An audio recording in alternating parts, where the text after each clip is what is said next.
বাংলাদেশের প্রতি সংহতি জানিয়ে টি-20 বিশ্বকাপে ভারতের বিপক্ষে ম্যাচ বয়কটের সিদ্ধান্ত নিয়েছিল পাকিস্তান। তবে তাদের সব ম্যাচ খেলতে রাজি করাতে সব রকমের চেষ্টা চালিয়ে যাচ্ছে আইসিসি ইন্টারন্যাশনাল ক্রিকেট কাউন্সিল। রবিবার আইসিসির প্রতিনিধিদের সঙ্গে বৈঠক করেছে পাকিস্তান ক্রিকেট বোর্ড পিসিবি। আইসিসির ভাইস চেয়ারম্যান ইরমান খাজা লাহোরে বৈঠকে যোগ দিয়েছিলেন। পাশাপাশি সংযুক্ত আরব আমিরাতের বোর্ড পরিচালক মুসাবির ওসমানী অনলাইনে যুক্ত ছিলেন। এই সভায় যোগ দিতে পাকিস্তানে ছুটে গিয়েছিলেন বাংলাদেশ ক্রিকেট বোর্ড বিসিবি সভাপতি আমিনুল ইসলাম বুলবুলও। এদিকে ক্রিকবাজের প্রতিবেদনে বলা হয়েছে, লাহোরে আইসিসি, পিসিবি ও বিসিবির মধ্যে এক দীর্ঘ ত্রিপক্ষীয় বৈঠকের আলোচনা হয়। এই বৈঠকের পর বিষয়টি প্রধানমন্ত্রী শাহবাজ শরীফের টেবিলে পৌঁছেছে। তার অনুমোদনের পরে আনুষ্ঠানিক সিদ্ধান্ত আসার সম্ভাবনাও রয়েছে। ইঙ্গিত মিলেছে দিন শেষে আইসিসি অথবা পিসিবি থেকে কোনো এক পক্ষ থেকে ঘোষণা আসতে পারে। ম্যাচটির সময়সূচি অনুযায়ী 15 ফেব্রুয়ারি কলম্বোর মাঠে অনুষ্ঠিত হবে ভারত পাকিস্তান ম্যাচ। এদিকে আলোচনায় পিসিবি ও বিসিবি তাদের কিছু দাবি আইসিসিকে জানিয়েছে। এর মধ্যে অন্যতম ছিল ভারতকে নিয়ে ত্রিদেশীয় সিরিজের প্রস্তাব। পিসিবি শুধু পাকিস্তানের জন্য নয়,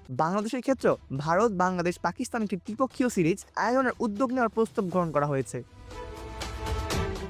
এছাড়া তারা দ্বিপাক্ষীয় সিরিজগুলো শুরু করার দাবি তুলেছিল। তবে আইসিসি সরাসরি ভারতের সঙ্গে কোনো দ্বিপাক্ষিক বা ত্রিদেশীয় সিরিজের নিশ্চয়তা দিতে পারবে না, কারণ এই সিদ্ধান্ত সম্পূর্ণ board of control for cricket in ইন্ডিয়ার বিসিসিআই এর হাতে। আইসিসি শুরু থেকে রাজনৈতিক চাপের চেয়ে সংলাপ ও প্রক্রিয়াকে বেশি গুরুত্ব দিয়েছে। পাকিস্তানের কিছু মিডিয়া ও বিশেষজ্ঞরা পক্ষপাতের অভিযোগ তুললেও বাস্তবে আইসিসি সহযোগিতামূলক অবস্থান রেখেছে। এই সমস্যার সমাধান হলে ক্রিকেট উপকৃত হবে বলে ধারণা করা হচ্ছে।